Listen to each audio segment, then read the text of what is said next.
बिस्मिल्लाहिर्रहमानिर्रहीम, अस्सलामु अलैकुम। लाखों करोड़ों दुरूदो सलाम मोहम्मद मुस्तफ़ा सल्लल्लाहु अलैहि वसल्लम और आले मोहम्मद पर।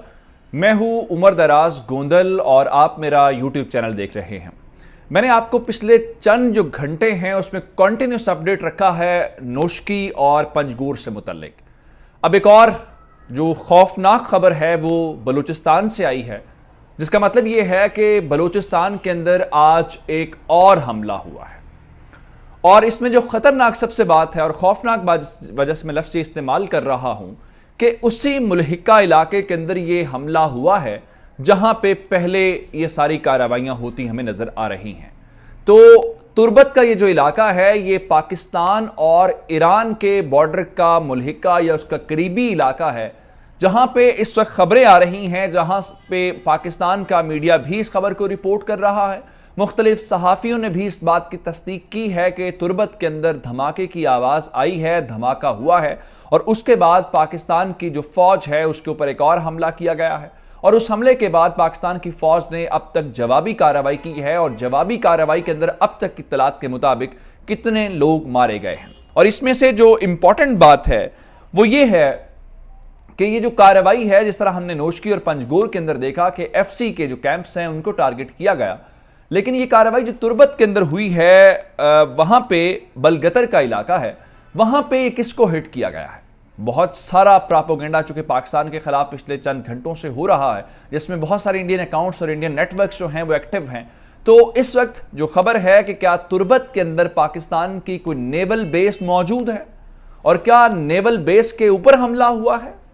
ये इंपॉर्टेंट इंफॉर्मेशन है जो मैं आपको दूंगा। और फिर जाते जाते आपको पंजगूर से मुतल्लिक भी बताएंगे कि पंजगूर के अंदर ऑपरेशन अभी तक पाकिस्तान की जानिब से ये ऐलान क्यों नहीं किया गया कि ऑपरेशन तो मुकम्मल कल का हो चुका है, तो क्लियरेंस ऑपरेशन जो है वो भी इख्तिताम पजीर हो गया है। ये तमाम डिटेल्स आपके सामने रखेंगे, लेकिन अगर आपने अभी तक चैनल सब्सक्राइब नहीं किया और आप चाहते हैं कि आपको मुस्तनद और बरवक्त खबरें मिलती रहे तो हमारा चैनल सब्सक्राइब कर लीजिए, बेल आइकन के ऊपर क्लिक कर लीजिए ताकि हमारी आइंदा आने वाली वीडियोस बर वक्त आप तक पहुंचते रहे। बलूचिस्तान के अंदर अगर आप 2 हफ्तों के दौरान 3 मेजर वाकयात की बात करें तो ये तीनों मेजर वाकयात जो हैं वो पाकिस्तान और ईरान के बॉर्डर के करीब हुए हैं।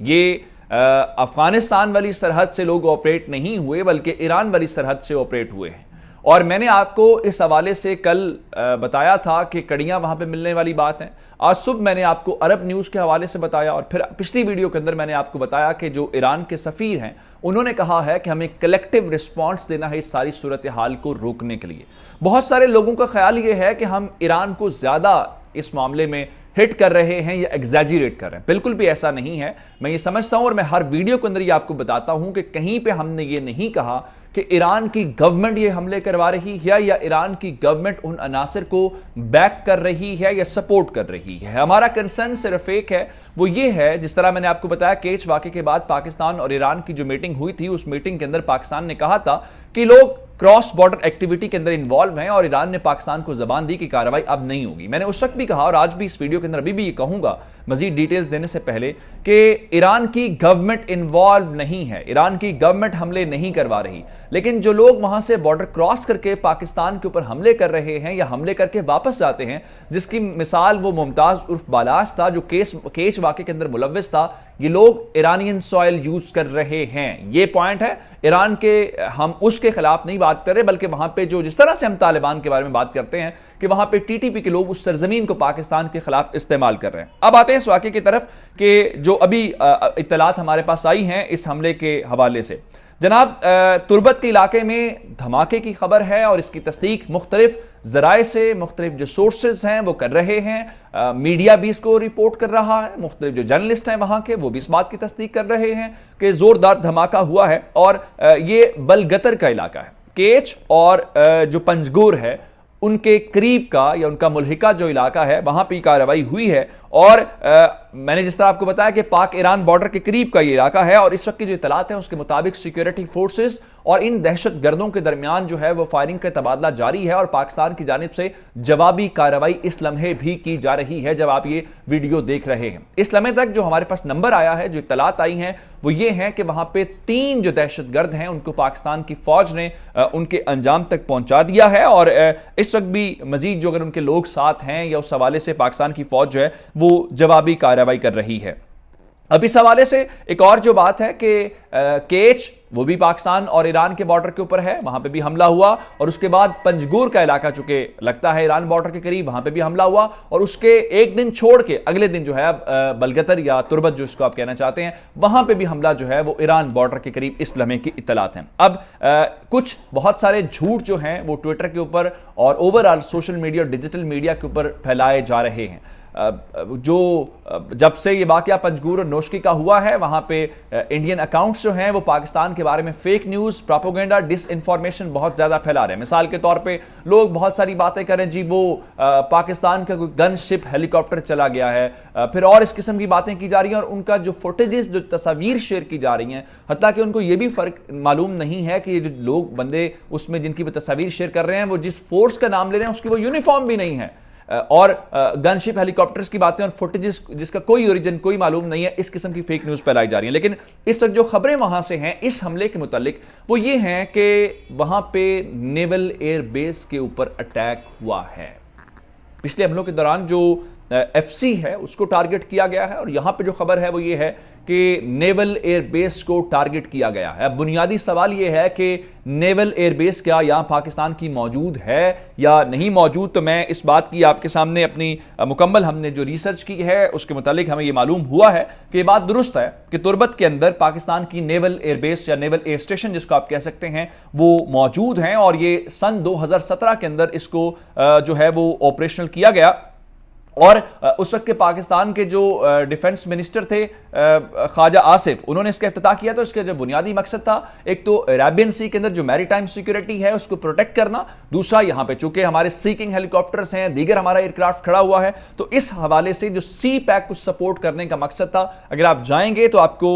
मई 2017 की खबर डॉन की मिलेगी, द न्यूज की मिलेगी, जिसमें वो बताते हैं कि वहां पे सी पैक की सपोर्ट के लिए पाकिस्तान ने नेवल एयर बेस जो है उसको फंक्शनल या उसको ऑपरेशनल कर दिया है। लेकिन जो खबर है वो ये है कि शायद उस नेवल एयर बेस के अंदर घुसने की या उसके ऊपर हमला करने की कोशिश की गई है, लेकिन गेट के ऊपर धमाका किया गया, वही स्टाइल जो नोशकी और पंजगोर के अंदर है कि पहले एफसी के दरवाजे के ऊपर अटैक किया गया, फिर जब वो वहां हलचल हुई तो पीछे से लोग जो है दाखिल होने की कोशिश। लेकिन इस वक्त इतलात ये है कि वहां पे इन लोगों को गेट के ऊपर ही बड़ी बरवक्त कार्रवाई करके जो है इनको उनके अंजाम तक पहुंचाया गया और किसी तौर पर इनको इजाजत नहीं दी गई कि अंदर घुस सके। उसकी वजह यह है कि मैंने आपको बताया था कि पहले हमारे 5 बड़े शहरों के अंदर रेड अलर्ट जारी किया गया था और उसके बाद जो है पाकिस्तान के तमाम शहरों की जो और तमाम जो इलाके हैं वहां पे इंटेलिजेंस एजेंसीज को और पुलिस को इस बारे में एक्टिव कर दिया गया है। और शेख रशीद ने कहा है कि हमें अंदाजा है दुश्मन किसी भी वक्त कहीं पर भी कार्रवाई कर सकता है। और फिर खास बात यह जो मैंने आपको बताई थी कि जनवरी और फरवरी के महीने एक्टिव इसलिए भी हैं क्योंकि यहां पे कुछ और हैपनिंग्स होनी है। मार्च के महीने में ओआईसी के लोगों ने आना है और फिर क्रिकेट के कुछ इवेंट्स हैं और उस हवाले से ये लोग थोड़ी सी गड़बड़ करने की कोशिश करेंगे। और उस हवाले से खबर हमारे पास ये है कि क्रिकेट ऑस्ट्रेलिया का चूंकि टूर 4 मार्च से शुरू हो रहा है, यानी आज से 1 महीने के बाद जो है, तो ये अगले 20, 25, 30 दिन जो है वो इनके लिए इनकी पिछली इन्वेस्टमेंट को जिंदा रखने के लिए बहुत जरूरी है। लेकिन इनके लिए बुरी खबर यह है कि क्रिकेट ऑस्ट्रेलिया ने आज बाकायदा ऐलान किया है और अपना जो शेड्यूल है वो भी जारी कर दिया है कि वो पाकिस्तान आएंगे, उन्हें लाहौर के अंदर मैचेस खेलने हैं, उन्हें कराची के अंदर मैचेस खेलने हैं, उन्हें रावलपिंडी के अंदर मैचेस खेलने हैं। तो ये 3 वेन्यूज हैं जिसके अंदर वो वनडे मैचेस भी खेलेंगे और टेस्ट मैचेस भी खेलेंगे। तो फिलहाल तो इनके लिए कोई अच्छी खबर नहीं है। पाकिस्तान अपने उस हवाले से अल्हम्दुलिल्लाह हमारे ऊपर जो इंटरनेशनल कम्युनिटी है वो ट्रस्ट भी कर रही है और पाकिस्तान की जो लॉ एनफोर्समेंट एजेंसीज हैं वो भी इस सिलसिले में अपना काम पूरा कर रही हैं। अब आते हैं, मैंने आपको कहा कि पंजगोर की जो अपडेट है वो आपको देना जरूरी है। चूंकि ये परसों का रात को अटैक हुआ था तो इस वक्त कई घंटे हो चुके हैं। तो इंडियन ट्रोल जो हैं इंडियन वो बता रहे हैं जी नंबर 1 आर्मी, नंबर 1 एजेंसी अभी तक जो है वो इलाका क्लियर क्यों नहीं कर सकी। तो जो हमारी वहां पे एफसी के कैंप्स थे वहां पे हमने कल ही क्लियर कर दिए थे, कल ही ऑपरेशन मैंने आपको बताया था खत्म हो गया है।